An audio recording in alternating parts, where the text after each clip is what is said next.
नमस्कार मित्रांनो, आपणा सर्वांना विजयादशमीच्या खूप खूप शुभेच्छा. मित्रांनो, आजचा दिवस दसऱ्याचा आहे. आजचा दिवस महात्मा गांधी जयंतीचा. आज महात्मा गांधी जयंती तसाच विजयादशमी दसरा हा दिवस आपल्याकडे सुवर्ण दिवस म्हणून भारत देशामध्ये अशी एक वेगळी सुरुवात आहे. आणि आजचा दिवस प्रभू श्री रामचंद्राने या रावणाचा वध करून आजचा दिवस विजय दसरा म्हणून आपण साजरा करतो.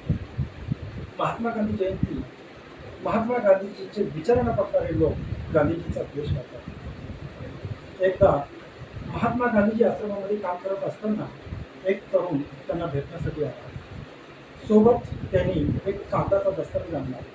त्या कागदाच्या दस्तावेजमध्ये त्यांनी महात्मा गांधीजींना अशा काही कहाण्या शिवाय लिहून त्याच्यामध्ये लिहिल्या होत्या आणि तो कागद त्यांनी महात्मा गांधीजीच्या हातात दिला आणि त्यांनी सांगितलं की महात्मा गांधीजी, आपण या कागदामध्ये काय लिहिलं ते तुम्ही वाचा आणि तुमच्यासाठी तुम्ही काय घेणार आहात ते तुम्हाला कळवा.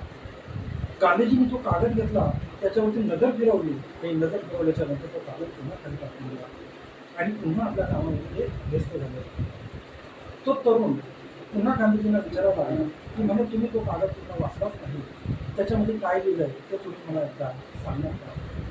त्यावेळेस ते बापूजी पुन्हा तो कागद घेतात, पुन्हा वाचतात आणि वाचून झाल्याच्या नंतर त्या कागदाला एक पिन असते, ती पिन आपल्याजवळ ठेवतात आणि तो कागद त्या कचऱ्याच्या पेटीत टाकून देतात. आता ह्या तरुणाला काही राहावं नसतं.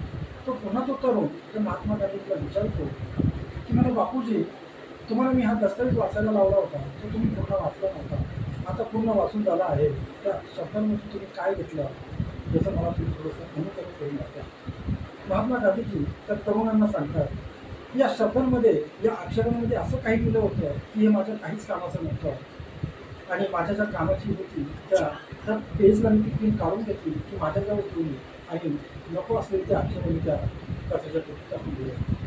जो महात्मा गांधीजींचा अपमान करण्यासाठी आलेला तो तरुण, तो स्वतः खज्जील झाला, त्याला स्वतःची लाज वाटली.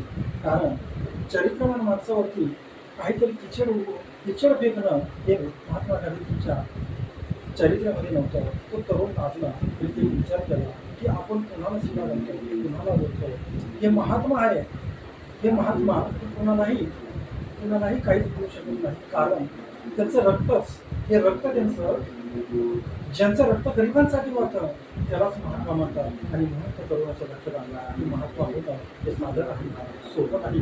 महात्मा होणं किंवा पदवी घेणं हे काही सोपं नाही. तेव्हा तो तरुण खच्चित झाला, त्याला स्वतःची लाज वाटली आणि तो महात्मा गांधीजींकडे आदर्शाने बघू लागला आणि तो निघून चालला.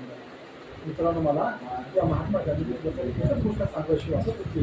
कारण आज महात्मा गांधीजींना आणि महात्मा गांधीजींची जयंती जरी असली तरी आपण बापूजींना एक मोहनदास करमचंद गांधी असं त्यांचं संपूर्ण नाव आहे.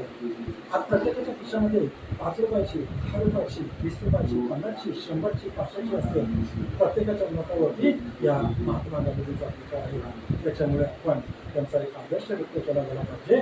कारण ते महाराष्ट्राची, ते भारत देशाचे पिता म्हणून ते महात्मा गांधींची ओळख होती. धन्यवाद.